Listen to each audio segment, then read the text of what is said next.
Bienvenidos de nuevo. En las dos primeras conferencias hemos sentado las bases primero, donde dice que el observador participa activamente en la creación de su realidad. Y esto es lo que plantea la física cuántica. En segundo, que ese observador suele estar identificado con sus fotografías, o sea, con su personaje, con su identidad y no con la cámara que los tomas. Hoy vamos a dar un salto enorme. Vamos a ver qué ocurre cuando ese observador, desde su identidad frágil, recibe un golpe inesperado y tan dramático que no lo puede ni procesar. Y vamos a descubrir lo que la medicina llama enfermedad. No es un error de la naturaleza, sino un programa biológico de supervivencia perfectamente diseñado. Para ello necesitamos un mapa. Y el mapa más preciso que se ha desarrollado hasta este momento es el de las 5 leyes biológicas desarrolladas por el doctor Wright Hammer.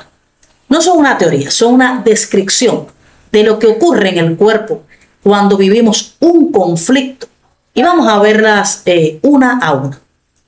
La primera ley dice: todo proceso patológico se inicia por un conflicto biológico.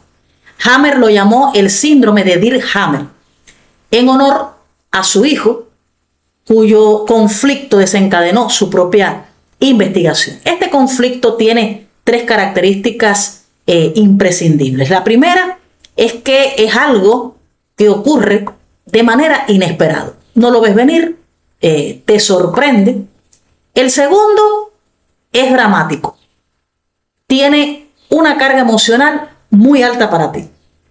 Y como tercero, que se vive en soledad. Eso no significa que te llegue y estés rodeado de personas. Simplemente significa que en el momento del shock no puedes compartirlo, no puedes reaccionar. Te sientes solo frente a esa amenaza. Y aquí es lo más importante. El conflicto no es el evento en sí, sino cómo lo interpreta tu identidad. Y te voy a poner un ejemplo práctico. Imagina que caminas por la calle y alguien de afuera te grita: ¡fuera de aquí! Si tu identidad se siente fuerte, puedes pensar: ¡ay, qué grosero, qué maleducado! Y continúas tu camino. Sin embargo, si tu identidad arrastra una herida de rechazo, quizás puedas interpretar: soy un estorbo, sobro en este mundo. El evento es el mismo, el conflicto biológico solo se activa en el segundo caso. Y en este instante, el cerebro envía una señal al órgano correspondiente para activar un pequeño programa de supervivencia. La segunda ley describe el desarrollo del conflicto en el tiempo. Todo conflicto, si se resuelve, tiene 2 fases.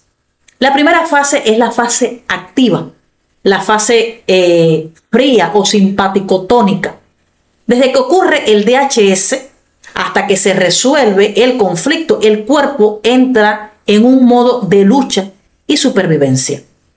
Y en esta fase pueden aparecer muchos síntomas: insomnio, falta de apetito, manos y pies fríos, pensamiento obsesivo sobre esa situación que te ocurrió, que te pasó. Empiezas a darle vueltas y vueltas a ese conflicto. Hay contracturas musculares incluso. Y en órganos controlados por capas embrionarias antiguas puede haber crecimiento celular, o sea, puede haber formaciones de tumoraciones. La persona funciona, pero está en piloto automático de supervivencia. Y comienza en el momento exacto en que el conflicto se resuelve, que es ya la segunda fase. La segunda fase, pudiéramos decir, la llamada caliente o vagotónica. Acá en esta fase pueden haber muchos síntomas. Por ejemplo, cansancio extremo, necesidad de dormir, fiebre, inflamación, infecciones, sudoración, dolor.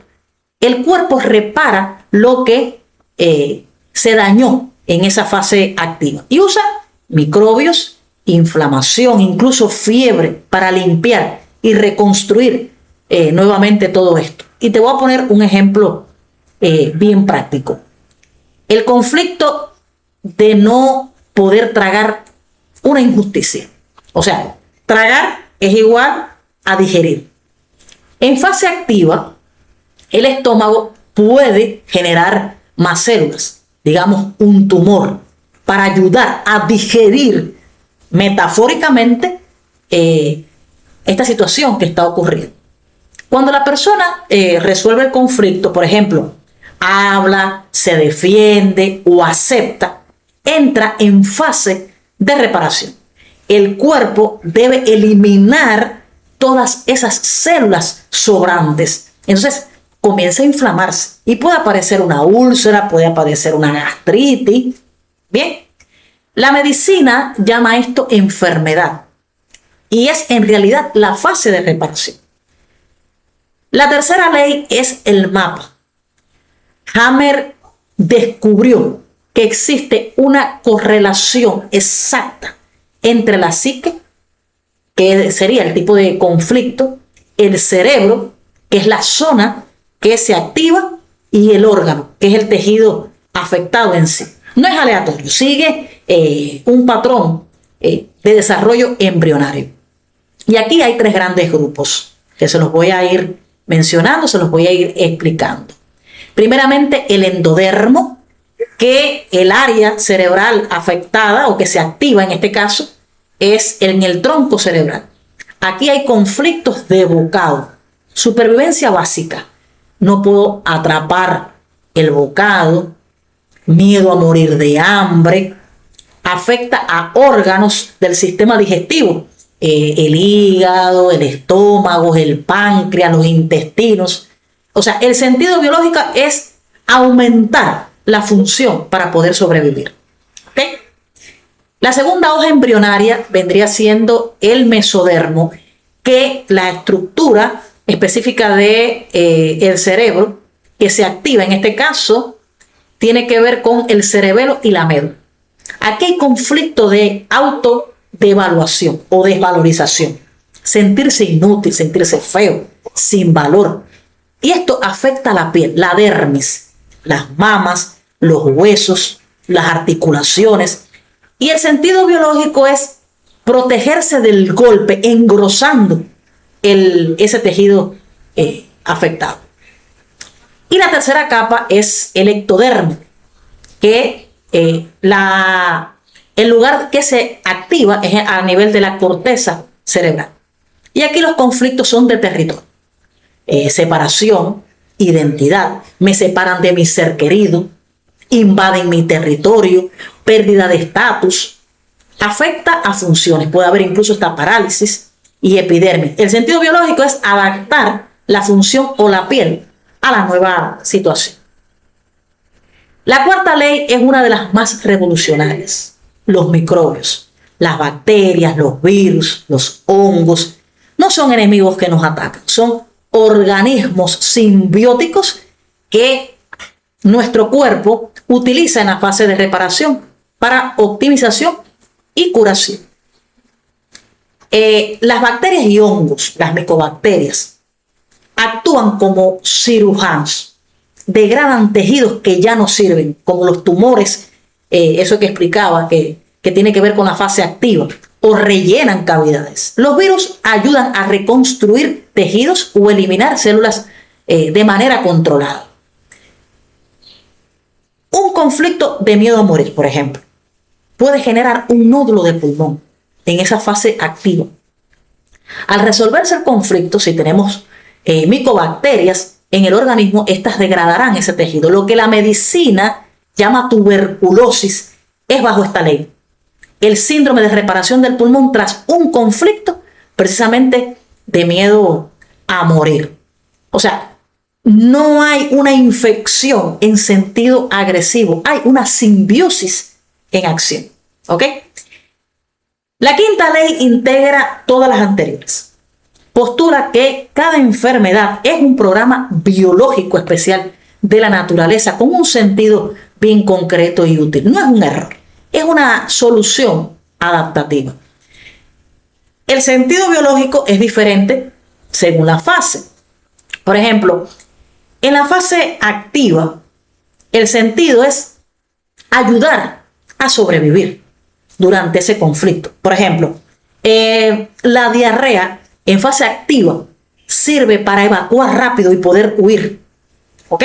La contractura sirve para proteger una zona de un golpe esperado. Y en la fase de reparación, el sentido es optimizar la curación usando la inflamación, los microbios y a veces dolor para obligar a que haya un reposo.